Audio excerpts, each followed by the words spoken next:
அம்மா படம் பார்த்தா அம்மா ஞாபகம் வருது, அப்பா படம் பார்த்தா அப்பா ஞாபகம் வருது, யானை படத்தை பார்த்தா யானை ஞாபகம் வருது, முருங்கக்காய் படத்தை பார்த்தா முருங்கக்காய் ஞாபகம் வருது, பூசணிக்காய் படத்தை பார்த்தா பூசணிக்காய் ஞாபகம் வருது. கர்த்தருக்கு ஸ்தோத்திரம் உண்டாவதாக.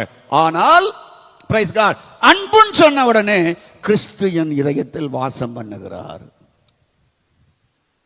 கரங்களை தட்டலாமே.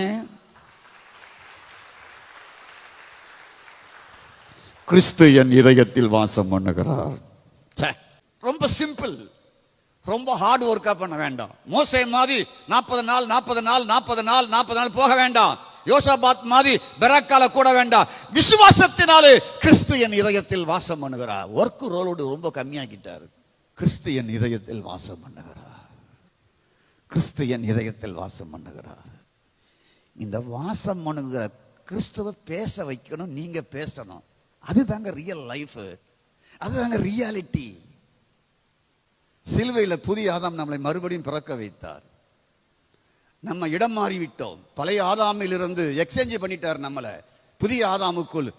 அவர் மறுபடியும் நம்மளை பிறக்க வைத்தார். விசுவாசத்தினால் நாம் மறுபடியும் பிறந்திருக்கிறோம். விசுவாசத்தினாலே அவருடைய மகனாக மகளாக மாறிவிட்டோம். எபேசியர் 5:1-2 சொல்லுது, பிரியமான தேவனுடைய பிள்ளைகளை போல, பிரியமான குமாரன் இயேசு மட்டுமல்ல, நீங்களும் நானும் பிரியமான குமாரனை போல அப்படின்னு போடப்பட்டிருக்கு. நீங்கள் யார்? பிரியமான குமாரன் குமாரத்திகள்.